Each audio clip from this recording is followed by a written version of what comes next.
Huh? You're not ready? You're ready.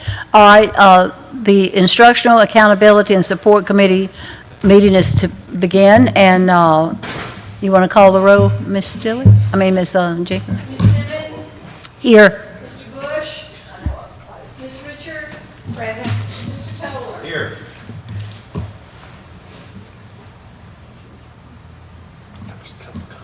Ready? Only one item, update on the Tangipahoa Ready Start Network, Ms. Brabham. Good afternoon. Good afternoon. I'm here to talk to you a little bit about our early childhood work that we've been doing. I know I gave you a brief summary a little bit before, so we're giving you an update. We have a committee called the Get Ready Committee because we had a little funding to see if we wanted to become a Ready Start Network. And when I talk about Ready Start Network and the network, what I'm talking about is our birth to 4-year-old program. So we're the lead agency between Child Care, Head Start, Public School. We're all one network. So that's the group that I'm talking about today.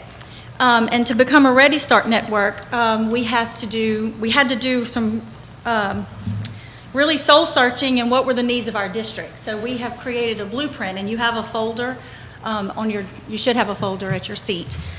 So this group, we had members from Head Start, public school, child care, special education, early steps. This committee had those members on it. And so we've created a blueprint for Tangipahoa Ready Start, and we will be applying to be a Ready Start network. We're already a community network. This is just the next step. This would be the third cohort of this group. And if you look, this is just an introduction. It tells who we are, who we serve, and we're working on getting a better user-friendly version, so it's more bullet points, but this is what we had to turn into the state. So we had to develop a vision, a mission, and goals. So our vision for this network is paving the way for early learners cradle to kindergarten. So that's the community that we serve. And our mission is teaching children to learn in quality birth to 5 classrooms, preparing them for independent, productive lives. And so part of that vision and mission, we met and we decided what were our needs. So we have a data support kit that the state sent us that we looked to see where our strengths and weaknesses were. And we used the class tool to measure student achievement, and it measures teacher-student interactions. So that's where this data came from. And so our very first goal was that we want to implement Tier 1 curriculum in every classroom by 2023. And keep in mind, our public school classrooms already have Tier 1 curriculum. They have ELA and math. We're Eureka in pre-K as well. So this is referring to child cares, infant classrooms, toddler classrooms, and pre-K classrooms in the child care settings and Head Start settings. We have funding through the state for early childhood, so that's where the funding comes from for this. We don't have funding for all classrooms yet, but that's part of our goal. When we get funding, we will put Tier 1 curriculum in these classrooms. We're using part of our Circle funds right now to support early classrooms and get curriculum.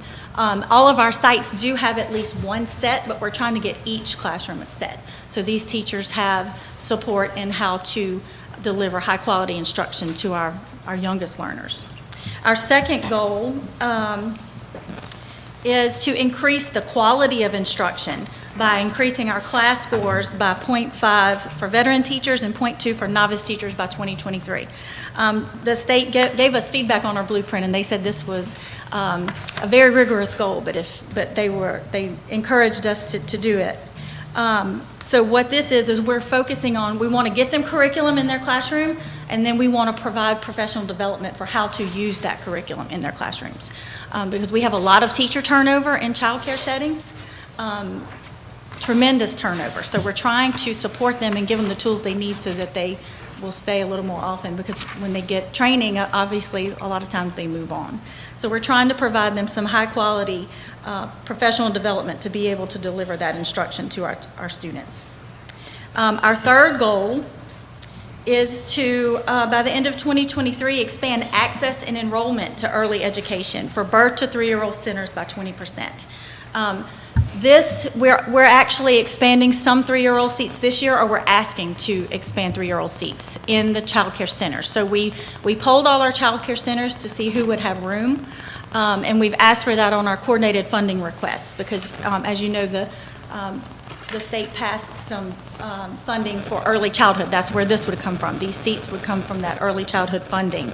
So we've asked for 60 3-year-old seats for the Hammond area that have high need area for 3-year-old seats. We've also asked for a little bit of increase in LA4 seats, and we're already serving those. And that's not additional seats to what we're already having. We're trying to get them to fund more, because our pre-K classes are funded by LA4, 8G, and Title I. So the more we can pick up with LA4, the less Title I funds we use, or 8G funds. So we're trying to ask for what we're serving. So we report monthly on our LA4 students for their attendance. So we literally have an attendance log for 362 children each month that we're serving. So we've asked for a little bit additional funding for those 4-year-old seats. And our fourth goal is to increase parent accessibility, involvement, and awareness of our resources. And so what we've done, we use part of our Get Ready funds that we already have we're constructing a website. So we put bids out, and we hired Antoine's to do an early childhood website. So this community network that we're talking about will have its own website. We have partial website in the Tangipahoa Parish school system website, but that gives a misconception that all of these are served in the public school setting. So what we're trying to do is get its own website, and it will have the 3 sides to it. It will have public school, Head Start, and child care. So if parents want to go and find where they could have child care for their young children, all of those settings will be in there, and we'll have the information so they can be pointed in the right direction. So that's what we're doing there, and part of this is I talked to Antoine's yesterday about doing a flyer that had these points, but in a more reader-friendly version, so parents don't have to go and look for through all of this wording to figure out what they need. So part of being a Ready Start network is, number one, to do the blueprint. So we've done that. Then we have to build a coalition. So we have to advertise this blueprint. We have to tell people what we're trying to do, tell them our goals, our vision, and our mission. The third part of a Ready Start network would be to establish a governing body. So we would have to do that step, and this is a multi-point process. It's not going to be done overnight. It's going to take a lot of time. But the last part is fundraising. So to support all of these goals, we would say, here's what we want to do. Here are the people that are going to help us do it. Establish a governing board for it, and then fundraising. So far, no one has, we will be the third cohort, like I said, and fundraising is not mandatory, but it's part of the process to help support these programs to be able to fund them, instead of relying solely on the state grants and federal and state funding. So that is, in a nutshell, for the Ready Start Network update for what we're doing. So we wanted you to know about the website coming. It takes them about 6 months to be able to develop the website, and plus the application just came out Thursday for the Ready Start Network. We will be applying, and they said around April was when we would know whether or not we've been approved to be a Ready Start Network. Do we have some comments or questions? Yeah. Anybody else? You. Okay. Ms. President, on the your handout, you said we have 1,581 students that are in these programs. That's not. That's everybody. Child care, Head Start, public school. But what grades? That includes. This is infants, toddlers, and pre-K. So that's, birth to age 4, and they turn 5 in pre-K. So how many pre-K students do we have? We have 9 Just pre-K. in public school. Right. 9 and a little bit. I could tell you it's in my 900-ish? office. Yes. Okay. We have, But so these numbers are maybe just dealing with like the LA4 kids, is that what? no, sir. These are dealing with everybody that we have, because we have to report on all at-risk kids. So keep in mind, these figures are at-risk students.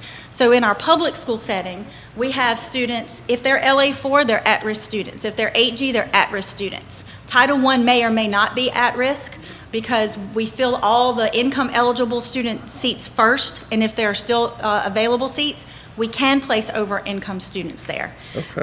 Magnet students may or may not be at-risk students, and at-risk is determined by income. I got you. So the 900-ish number for us That's is everybody. all of those. That's everybody, right. But this 784 is more than pre-K, but only on the at-risk side. Right, Gotcha. they're at-risk. Okay.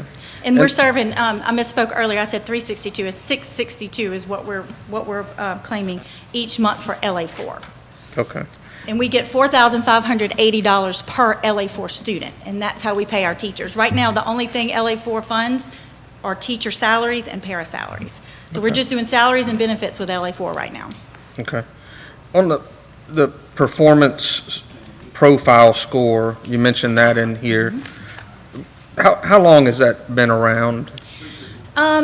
We went live 2 years ago. They did a practice year, and then they went live. So for 2 years, they've gotten official performance profile scores.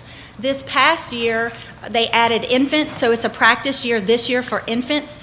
We observe every infant class, every toddler class, and every pre-K class in our network twice a year. Okay. So it's a big feat, because you have to have this certain certification to be able to observe, and not a whole lot of people have that certification. So we contract some of that work out. But So the performance profile is based on those class scores. Okay. And so we've got 2 years worth of data though now is what. Correct. And then I saw some references to the scale, but I don't, what is like the highest? 7. So 7 is, okay. 1 to 7. And this is actually on School Finder. Okay. When you look at school report cards, these performance profiles are included. You just have to click and change it from K-12 to early education. And they have a report card exactly like The school K-12, performance right. score, okay. And it's based on the class tool, and the score is 1 to 7. And there are ranges to where 5.25 is a high proficient score. And now Tangipahoa School System, all Tangi schools are high proficient schools, every one of them. And we have one excellent site, we'll be recognizing them later tonight. NESM actually scored an overall of 6. So they take there are 2 teachers at NESM, and this is last school year, just like the other test scores. Mm-hmm. So those 2 teachers' class scores, they had 4 observations, they averaged those, and that score determines their performance profile score. So at NESM, cumulatively together, they scored over a 6 or better, so they're an excellent site. So they're the only excellent site we have in Tangi, so that's a big plus for them. And it's interesting to me to have that data, because we have, if we're scoring at 5.48, and then Head Start is scoring at 4.99, and then you got another one here, another category at 5.11.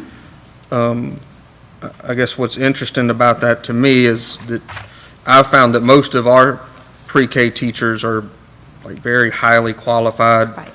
You know, in fact, oftentimes some of our best teachers are trying to get those assignments to do pre-K classes. Yet the Head Start does not usually have highly certified instructors. Right. They have a different training mechanism that they use. But they have actually been doing the class tool longer than our public school teachers have been. So they have a little more experience, they have a lot of training, but our teachers are doing very well in that. I mean, I'm not saying they don't have training. Yeah. But And they it's have a lot of not, turnover. Head Start and Child Care have tons of turnover. they're not using certified teachers, and they don't That's pay right. nearly as much as what we pay for That's our correct. teachers. And that's why a lot of times when they get the training, they move on. They move on and do something And we have else. to train someone else, right? But this is the first opportunity that I've been able to see where we have some sort of metric Yes. to compare what our relatively expensive, highly qualified teachers are doing versus some other. Correct. And we have a whole data kit that the state sent us specifically for early childhood. So I've got a whole plethora of information and data on our school zones and where the demand is and all those And areas. I'm not being critical of Head Start. Head Start has other things that they do to support what they do that sometimes we don't do. They do, and we all are partners, so we Right. share our resources. We provide training for them. We include them on every training that we do. So, and a lot of these, like I said, one center in particular had a lot of turnover this certain year because they're rather large. One of our Head Start centers has 14 classes. So, in childcare world, that's a lot of classes. It's not in a public school, but it is. And then I asked, this will be my last question. The last time you were here, I asked you about whether any of this is going to help us get to a place where we can hopefully expand the number of pre-K spots that we offer. And I heard you say that that's not really what the goal of this is, but maybe that's still something we're still working on. Right. So Can you the speak to conversations that? that we've had with the state, we're working with Head Start to creatively think outside of the box. So if we serve some of their 4-year-olds, then theoretically they would serve more 3-year-olds because there's a high demand for 3-year-old seats because we do a pretty good job of serving most of our 4-year-old students at risk who apply. But it's a significant drop off to 3-year-old seats. So we're trying to look at where our seats are, who could possibly serve more, can they do more 3s, more 4s, but the new funding is specifically targeted for birth to 3-year-old seats. So we have to think creatively with how we expand our 4-year-old seats. We, right now we house 3 public school classes in child care centers, and those are called diverse delivery settings. So we have 3 public school classes, one is in Hammond, and we have 2 in the Ponchatoula area that they're at a child care center, but they're public pre-K, and they have all the curriculum and resources that our on-site teachers have. Okay, thank you. Could you define the at-risk student? What are the things that makes him at risk? Right now, the criteria is income eligibility. So we have a scale from the state. It goes on the number of people in your family. So if they have, I'm just using an example of 5 people in the family, 2 parents and 3 children, they can't make more than a certain amount every month to be able to qualify for an LA4 seat. So at risk means financial, Yes, ma'am. mostly. Mostly, yeah. And Totally. this year, we've included a parent interview, so we're interviewing the parent on how the child performs on certain tasks, like saying his name. So just another piece of information to add to the income eligibility, so we have more information on the But child. like the question Mr. Duncan asked, so we foresee in the future maybe that, Well, will it's be all a- funding, you know, Yeah. because all of our funding comes from LA4 and 8G and Title I. So that we ask for seats on our coordinated funding request every year, so we have to analyze how many applications we get every year, and we have to see how many of those we filled and where we have room.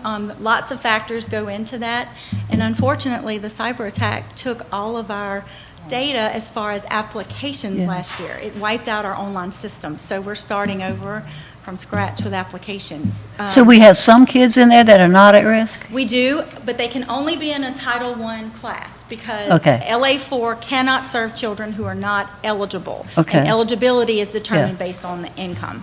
Last question. NESOM scores being higher, what do you attribute that to? They've worked very hard in buying into teacher-student interactions. They do a lot of PD with us. They've learned the class tools. So they've learned to ask higher order thinking questions. And we ask higher order thinking in pre-K. We ask pre-K kids to tell us why and how do you know. And their first answers are because I'm smart. And then their second answer is because my mama told me. But their teachers work with them to get to them being able to tell. And More that's the critical part- level. That's the Yeah, part of yeah. this tool, is to teach them critically. Because most of our classes across the board, this tool measures in pre-K on 3 areas: emotional support, classroom organization, and instructional support. And across the board, we do an excellent job. When I say excellent, I'm talking about we're scoring in the 6s or better in emotional support and classroom organization. We love our babies. We talk to our babies. our classes, for the most part, run like a well-oiled machine. We drop a little bit in instructional support, which is the critical thinking skills. But at that school, they have studied what does critical thinking look like. Especially Ms. Ezel, Ms. Calinotto's there this year, but she was not last year. Ms. Ezel was there last year and this year. She posts questions on the wall to remind herself to ask her children these questions in certain situations. So she's done an excellent job. So what they've done at Newsom, do we plan to share that with? We do share it. We share it constantly. We have a Google Drive document folder full of resources. We have a pre-K leadership team that meets 4 times per year. And so what we do is we provide professional development there, and those leadership members are required to go back to the school and share those. And we have Ms. Ezel has shared, she's staff now, excuse me, she got married. But she has presented at those meetings, so we look to see what works, and we ask those teachers to share, and we expect those leadership team members to go back to their schools in collaboration and share those best practices. All right, last question. So do we collect data to show what the difference it makes to attend these preschool programs Yes, ma'am. Yes, ma'am, we do. in the end? Yes, ma'am. Okay.